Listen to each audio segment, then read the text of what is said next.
puja dan puji syukur kita kehadirat Allah Subhanahu wa taala, dan tak lupa salawat serta salam kita sampaikan kepada Nabi kita, Nabi Muhammad sallallahu alaihi wasallam, yang kita tunggu-tunggu syafaatnya di yaumil kiamah.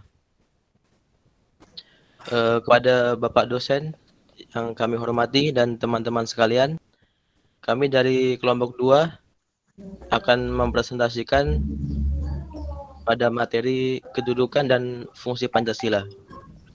Saya Muhammad Iqbal Abdullah sebagai moderator, kemudian Alif Surya Islamuddin, Rahmalia Dewi Larasati, Wahyu Setianingsih, dan Lili Nafsi Hafidullah sebagai pembawa materi pada kali ini.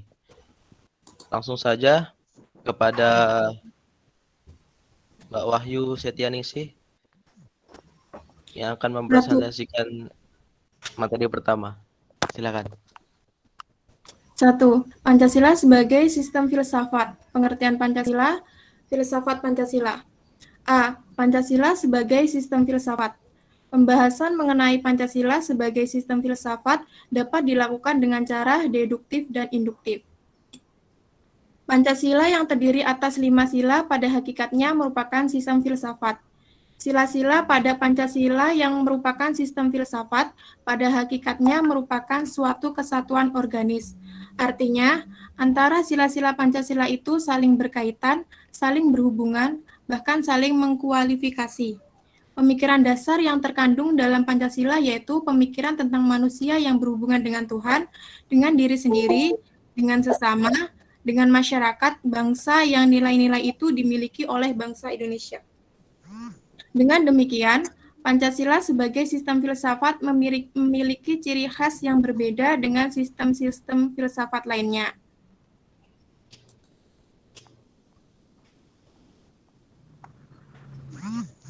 B. Pengertian sistem.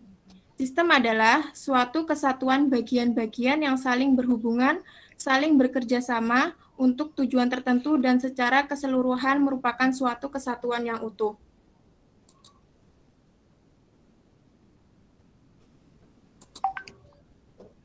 C. Pengertian filsafat Pancasila.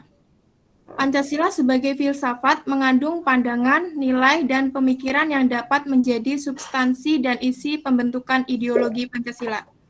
Filsafat Pancasila dapat didefinisikan secara ringkas sebagai refleksi kritis dan rasional tentang Pancasila sebagai dasar negara dan kenyataan budaya bangsa dengan tujuan untuk mendapatkan pokok-pokok pengertian yang mendasar dan menyeluruh. Pancasila dikatakan sebagai filsafat karena Pancasila merupakan hasil perenungan jiwa yang mendalam yang dilakukan oleh The Founding Father.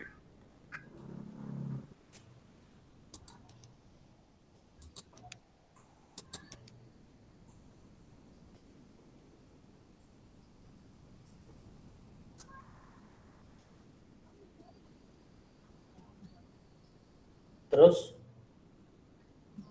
lanjutkan.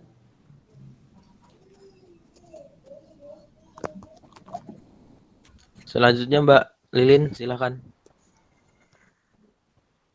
Pancasila sebagai sistem etika. Etika Pancasila, Pancasila sebagai solusi problem kebangsaan dan moralitas. Pancasila sebagai suatu sistem etika. Etika Pancasila adalah filsafat yang dijabarkan dari sila-sila Pancasila untuk mengatur perilaku kehidupan masyarakat, bernegara, dan bernegara di Indonesia.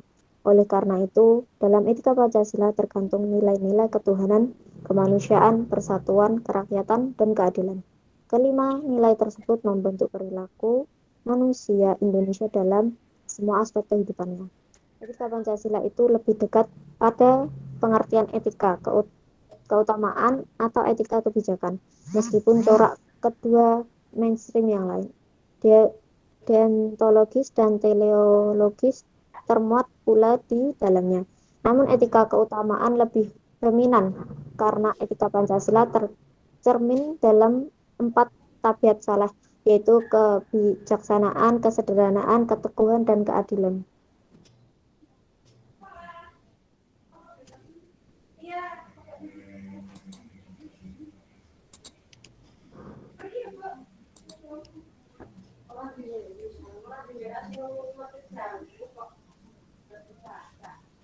Terus, Pancasila sebagai solusi problem kebangsaan dan moralitas. Pancasila sebagai solusi problem bangsa, pengertian Pancasila sebagai dasar negara sering juga disebut dengan dasar falsafah negara. Pancasila dipergunakan sebagai dasar untuk mengatur pemerintah negara. Pengertian Pancasila sebagai dasar negara seperti yang dimaksud dalam bunyi pembukaan UUD 1945 alinea 4.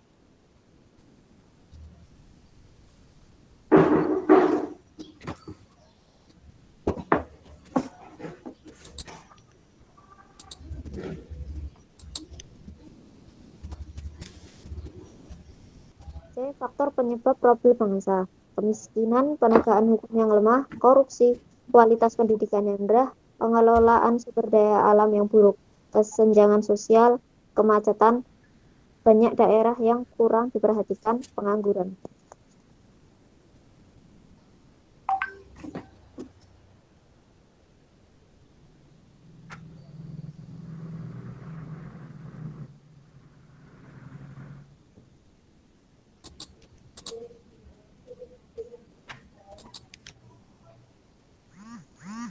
Solusi untuk mengatasi problem bangsa.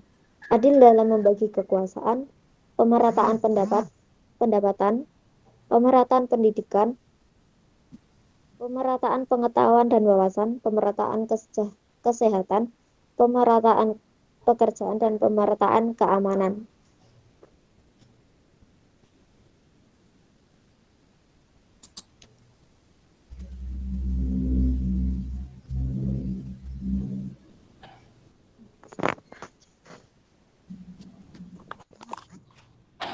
Baik, itu materi yang dapat kelompok kami sampaikan. Selanjutnya kami akan buka sesi diskusi. Bagi yang ingin bertanya atau ingin menambahkan, silahkan, dipersilahkan.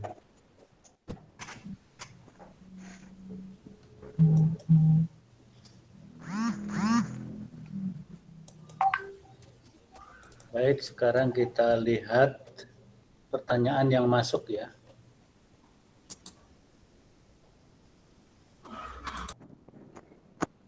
Pertanyaan yang sudah masuk.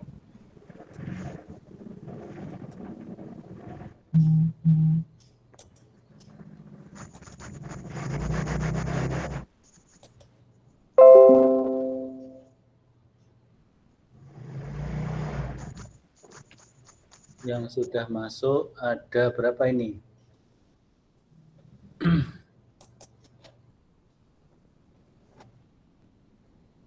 Ada 12 ya. Laila Nur Hasana, Hakim Fatoni, Istri, Fadilah Namro Anggraini, Abidafa Khairullah, Rifka Aulia, Rafi Iqbal. Baik, kita mulai saja dari bawah. Isnaini Khotimah.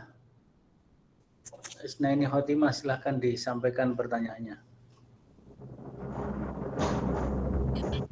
Saya mau bertanya, di dalam PPT tadi dijelaskan bahwa Pancasila itu sebagai sistem etika atau moralitas.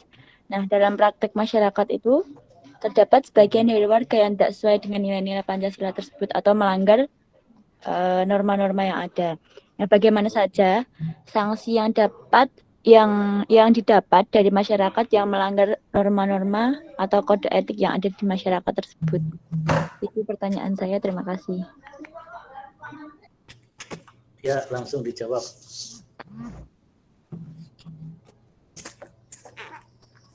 Langsung direspon oleh kelompok. Siapa yang mau menjawab?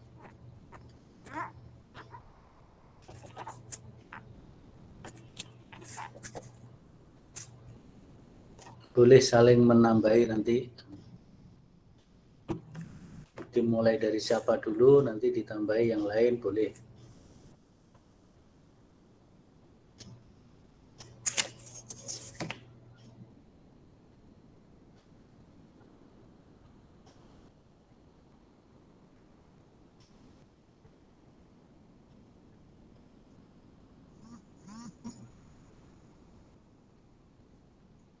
Mana kelompok yang bertugas? Sudah siap untuk memberi jawaban?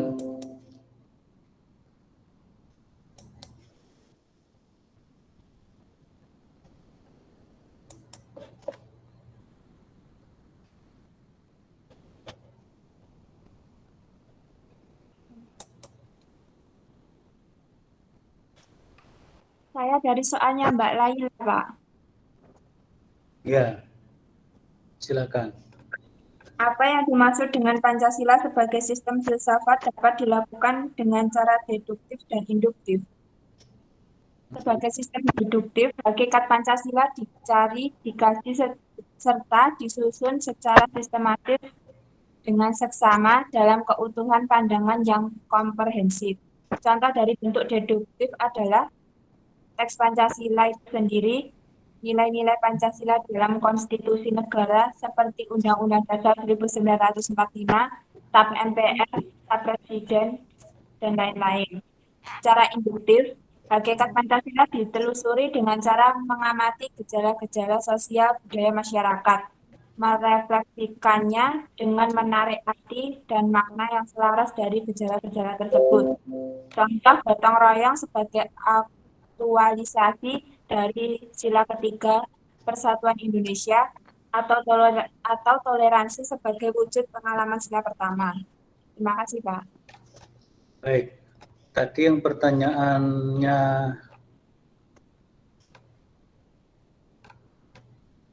siapa tadi yang belum dijawab? Silakan dijawab dulu. Ya, Isnaini Khotimah tadi ya. Silakan dijawab dulu pertanyaan Isnaini Khotimah.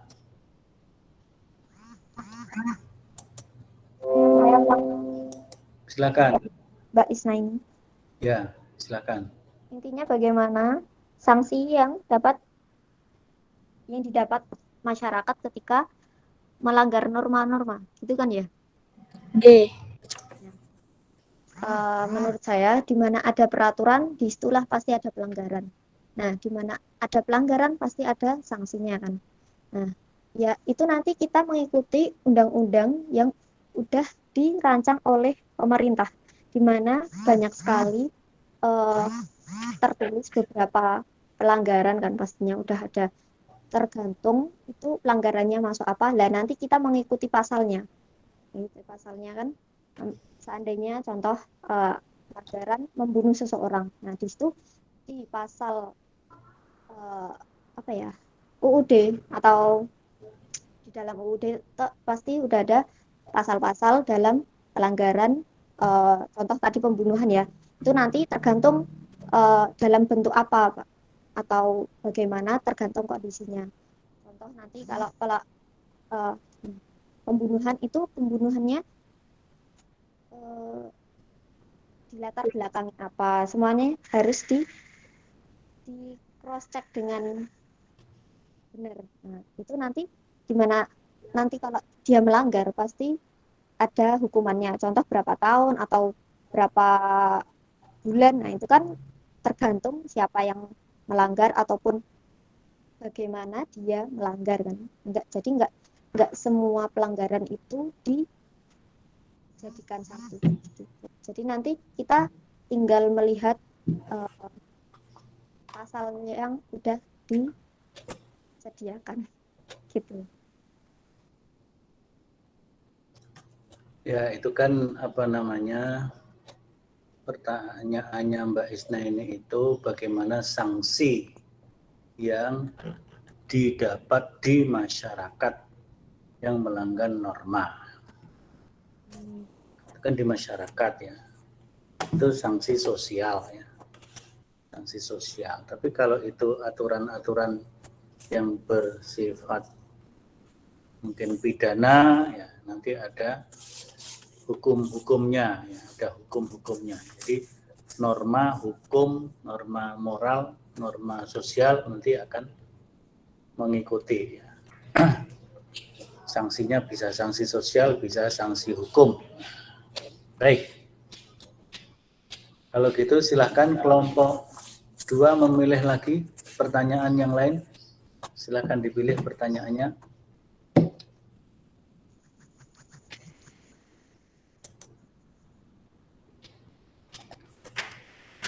Ya, silakan Anda milih pertanyaan dan Anda jawab.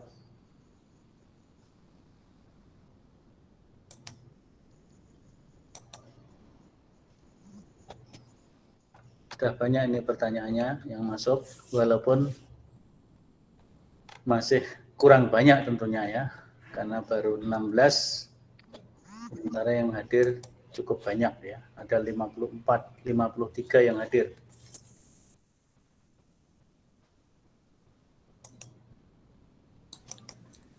Saya di sini akan menjawab pertanyaan dari Muhammad Faruk Abad Rosidi. Siapa sajakah the founding father? The founding father itu adalah tokoh pengusul rumusan Pancasila, yaitu Muhammad Yamin, Soepomo, Soekarno. Ketiganya adalah anggota BPUPKI.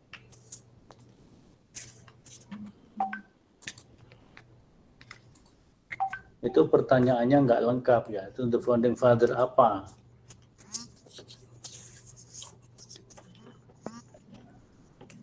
The founding father tentang apa kan gitu, jadi harus jelas. Cari pertanyaan yang bagus, itu pertanyaan nggak bagus, itu nggak lengkap ya.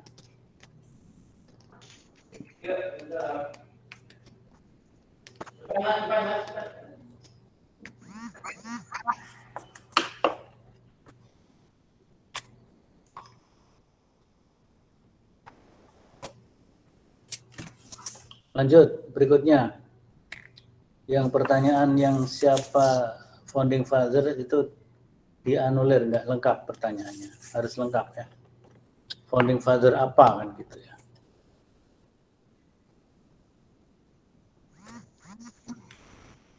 Silakan dilanjutkan. Siapa yang mau dipilih lagi?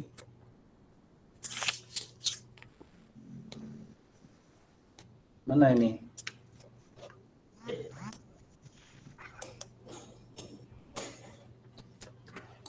Silakan Lilin, Muhammad Iqmal. Iqmal belum ya? Iqmal.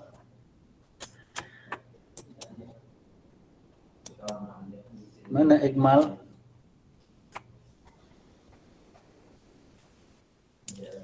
Izin Pak menjawab pertanyaan dari Mas Abid Dafa Khairullah. Silakan. Sebutkan definisi Pancasila sebagai sistem filsafat. Pancasila sebagai sistem filsafat adalah kesatuan dari berbagai unsur yang memiliki fungsi tersendiri, tujuan yang sama, saling berkaitan, dan ketergantungan.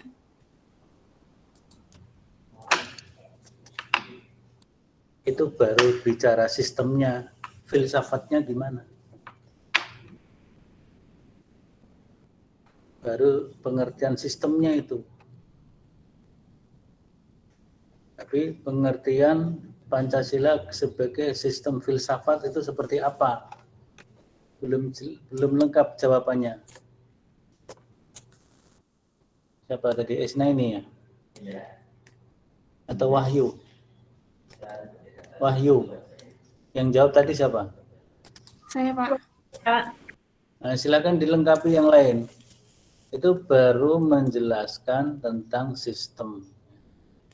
Sistem itu apa? Itu sudah Anda jelaskan. Tapi Pancasila sebagai sistem filsafat itu pengertiannya bagaimana?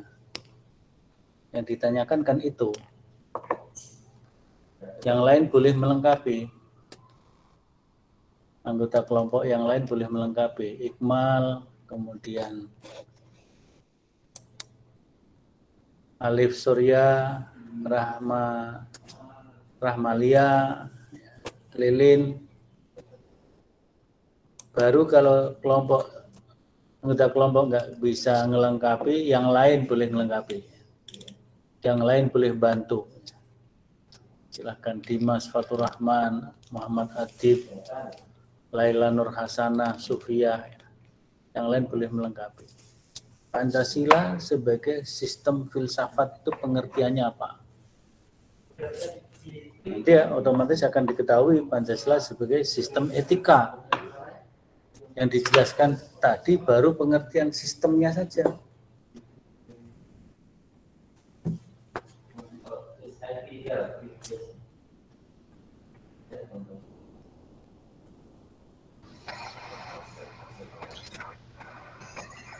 Izin melengkapi dari Mbak Wahyu, Pak. Ya, silakan. Pancasila sebagai sistem filsafat adalah suatu kesatuan bagian-bagian yang saling berhubungan, saling bekerja sama antara sila yang lain, sila satu dengan sila yang lain untuk tujuan tertentu dan secara keseluruhan merupakan suatu kesatuan yang utuh, mempunyai beberapa inti sila, nilai, dan landasan yang mendasar.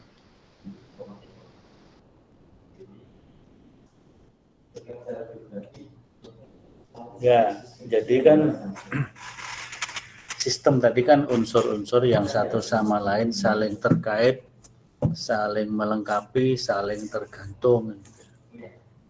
Dan sila-sila dalam Pancasila menjadi satu kesatuan yang bersifat apa tadi? Organis. Jadi misalnya sila pertama itu akan menjiwai sila kedua, ketiga, keempat, kelima. Sila kedua dijiwai, menjiwai. Sila ketiga dijiwai, menjiwai, terus gitu ya. Sampai sila kelima dijiwai oleh. Jadi seperti itu. Maka kalau ketuhanan yang Maha Esa itu diletakkan di sila pertama, itu memiliki konsekuensi logis apa gitu ya, dalam sebuah sistem. Jadi seperti itu. Tadi sudah Anda jelaskan secara keseluruhannya dalam PPT ya. Tapi Anda menjelaskannya ketika ada pertanyaan belum lengkap ya. Baik, sudah berapa ya? Sudah 4 ya, baru satu lagi. Satu pertanyaan lagi, silakan dipilih. Siapa yang mau memilih dan untuk dijawab oleh kelompok 2, silakan. Yang belum bicara siapa ya? Sudah semua ya? Anggota kelompok yang belum bicara siapa? Wahyu sudah, Lilin sudah, Alif sudah belum? Sudah, Pak, baru saja melengkapi Mbak Wahyu tadi. Oh ya. Iqmal, sekarang Iqmal. Iqmal yang jadi moderator tadi siapa? Iqmal ya? Iya, Pak, lagi nyari jawaban, Pak. Nah, Iqmal sekarang memilih satu pertanyaan lagi untuk dijawab.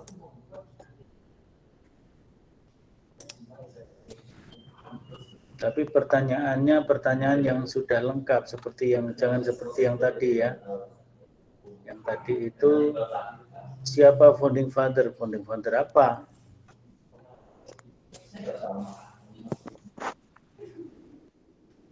Silakan Iqmal dipilih yang mana satu lagi. Ini belum ada tambahan lagi ya?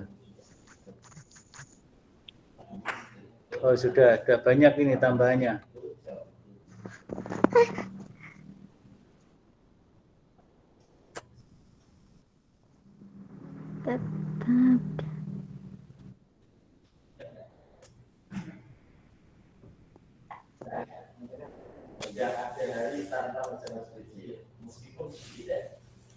Halo?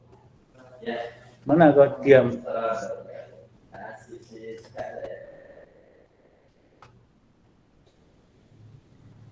Satu lagi. Siapa yang mau dipilih pertanyaannya dan gimana jawabannya?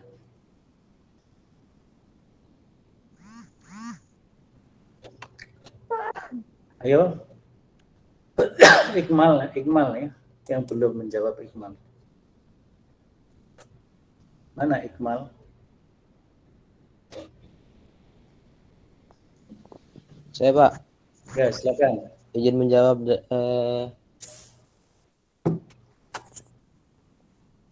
pertanyaan dari Farid Mahmud. Silakan. Mengapa Pancasila dapat dikatakan sebagai sistem solusi problem kebangsaan dan moralitas?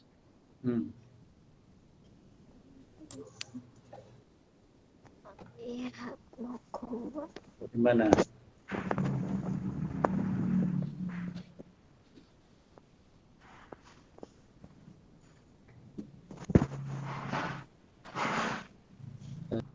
gimana jawabnya?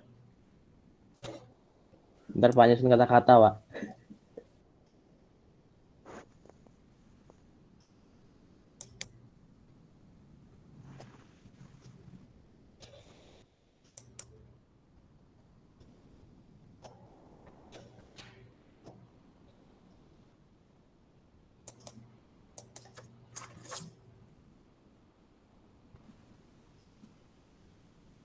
Karena Pancasila memegang kunci dalam mengatasi suatu masalah yang sangat kritis terhadap moralitas.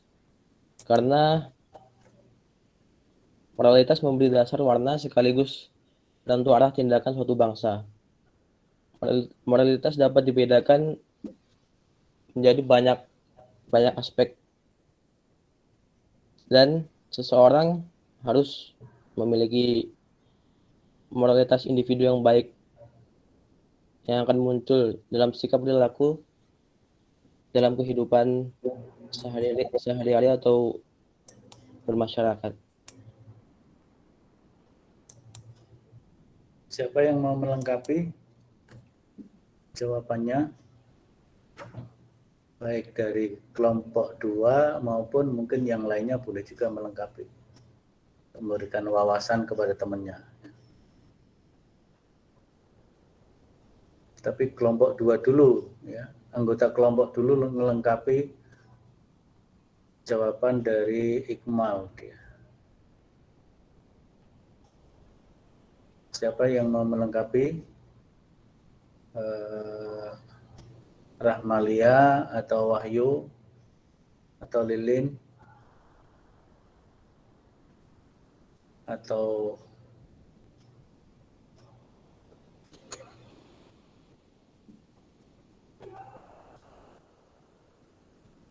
mana suaranya?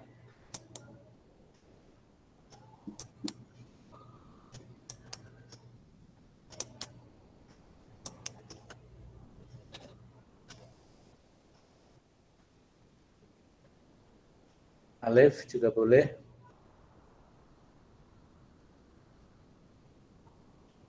Nggak ada yang bisa melengkapi anggota kelompok yang lain. Kalau gitu yang di luar kelompok, silakan yang mau ingin melengkapi. Saya, Pak. Ya, silakan Mas Dafa. Bismillahirrahmanirrahim. Mungkin izinnya sebelumnya kepada kelompok 2 untuk membantu menambahkan. Tentu saja Pancasila itu dibuat ataupun dibuat oleh para pendahulu kita, para petinggi kita di Indonesia ini, itu tentu itu menghasilkan rumusan-rumusan yang sangat panjang.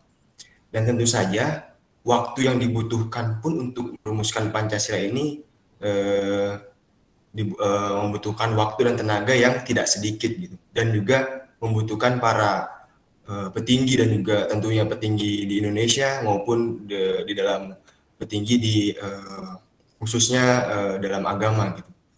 Nah, kenapa bisa menjadi salah satu solusi problem kebangsaan dan moralitas? Tentu saja nilai-nilai dari Pancasila itu sendiri itu maknanya itu tidak hanya sebatas lingkup kecil saja, sehingga makna ataupun nilai-nilai dari Pancasila itu menghasilkan untuk istilahnya untuk seluruh masyarakat lapisan yang berada di luar Indonesia maupun yang ada di dalam Indonesia, sehingga nilai-nilai Pancasila itu sendiri dibuat tidak dengan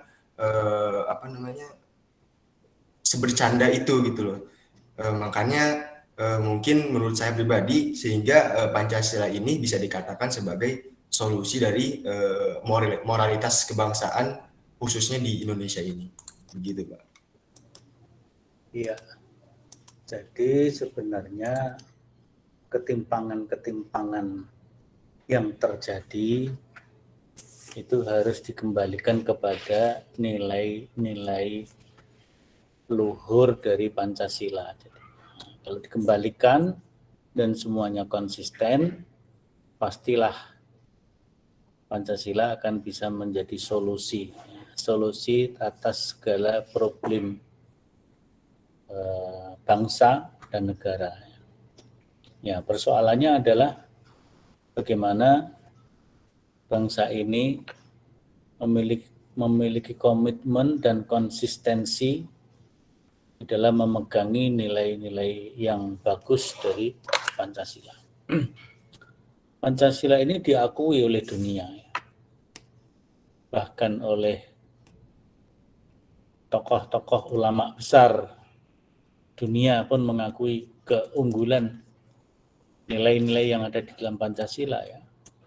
Ketuhanan yang Maha Esa, kemanusiaan yang adil dan beradab, persatuan Indonesia, kerakyatan yang dipimpin oleh hikmah kebijaksanaan dalam permusyawaratan perwakilan, keadilan sosial bagi seluruh rakyat Indonesia. Itu ungkapan-ungkapan yang bernilai universal, sangat bagus, universal, dan bisa berlaku seluruh, ya, karena universal, ya.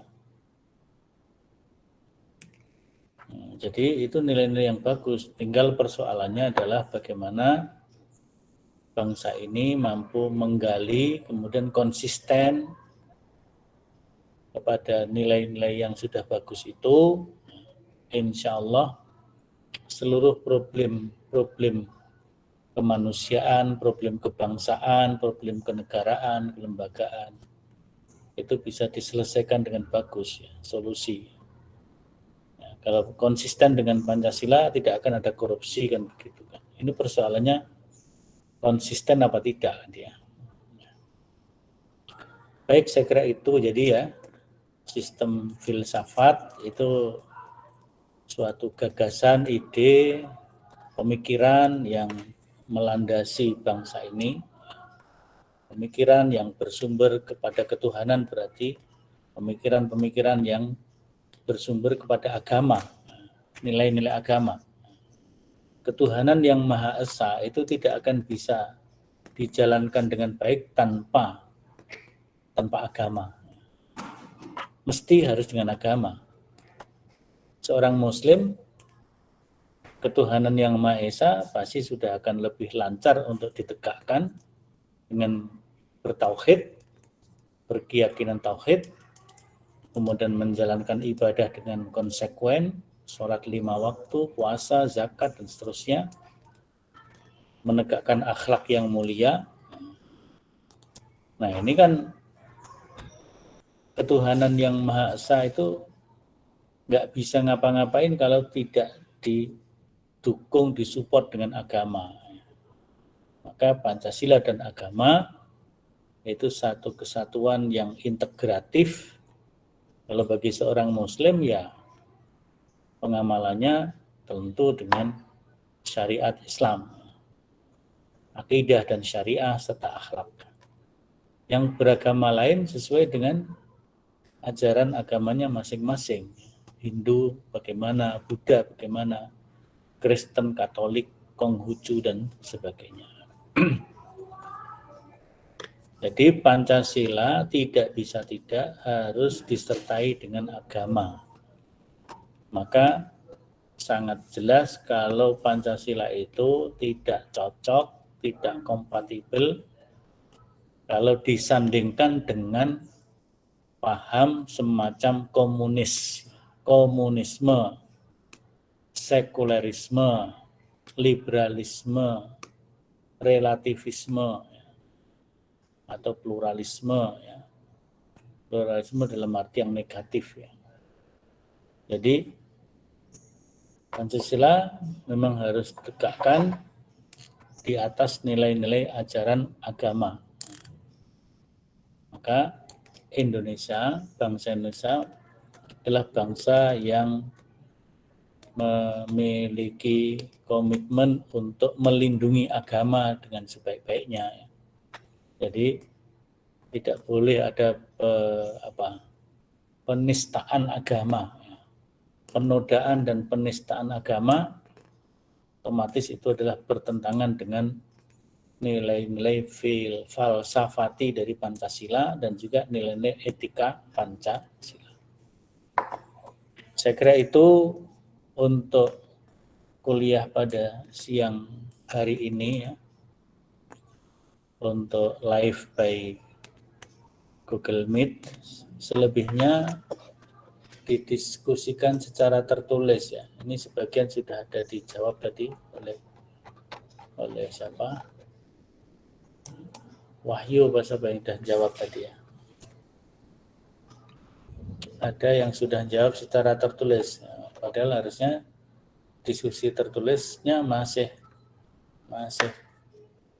setelah kuliah live-nya selesai ya. Tapi nggak apa-apa, ini sudah ada yang dijawab.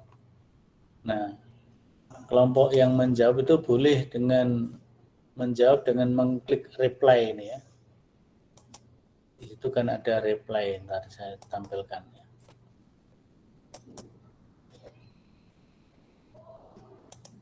Cara menjawabnya supaya yang punya pertanyaan itu langsung tahu jawabannya, boleh diklik pada reply. Misalnya ini pertanyaan Talita Khairina misalnya. Punya Talita Khairina ini. Maka misalnya Mas Alif mau menjawab, tinggal klik reply. Klik reply, tuliskan di sini. Nanti ternyata di bawah ada pertanyaan yang persis punyanya Talita. Tinggal apa yang sudah diketik di sini, di blog, copy, paste. Ya, misalnya punya siapa yang bersama, misalnya Haning Tias, umpamanya ini sama, tinggal klik reply, tinggal paste di sini. Kemudian kalau sudah paste di sini, maka post reply. Jadi jawabannya sama karena pertanyaannya sama. Dengan cara seperti itu boleh, atau dengan cara pertanyaan ini dikumpulkan jadi satu. Kemudian menjawabnya gelondongan, menjawabnya secara menyeluruh ya. Ini tadi Rahmalia udah mulai menjawab dengan mengklik reply ya. Boleh juga gitu. Ini coba ini kita cek ya. Mega Kusuma, cara mengatasi kasus SARA yang merajalela. Gimana cara mengatasi kasus SARA yang merajalela? Jawabannya coba ini cocok apa enggak? 1, berdoa kepada Tuhan yang Maha Kuasa. 2, mengendalikan emosi. Jangan memanggil orang dengan julukan berdasarkan SARA. Jangan menghakimi dan berpikiran negatif tentang suku, agama, ras, dan golongan yang berbeda. Jangan memaksa kehendak kepada orang lainnya. Ini contoh ya, udah dijawab pertanyaannya Mega Kusuma. Kalau nanti di bawah ternyata ada pertanyaan yang mirip bersama, tinggal ini di blok, ya. Di blok, copy, paste. Ya. Mana yang sama, misalnya seperti ini tadi, tinggal di paste di sini. Ya. Tapi ini kan nggak sama, berarti nggak bisa di paste di sini. Saya kira itu, jadi untuk diskusi tertulisnya, untuk pertanyaannya kita tunggu dibatasi hari ini pukul 15 ya. Pukul 15, jadi masih boleh nambah yang belum. Kemudian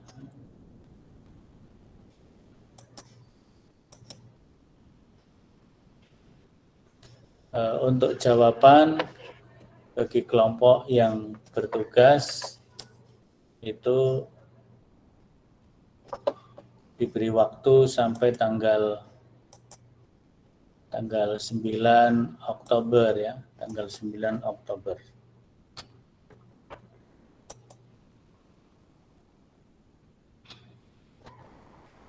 Tanggal 9 Oktober, di sini jamnya jam 5 sore ya, jam 5 sore. Pukul 4 lebih 59 PM. Jam 5 sore.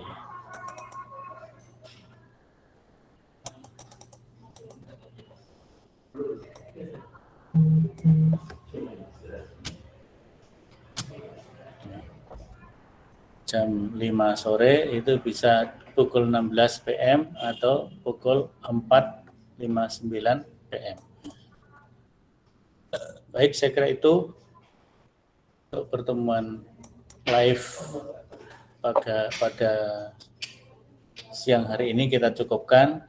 Bersama-sama kita tutup dengan kafaratul majlis.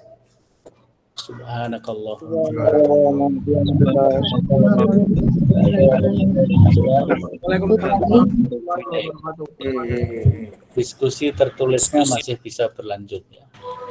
Terima kasih. Assalamualaikum warahmatullahi wabarakatuh. Sensi silakan.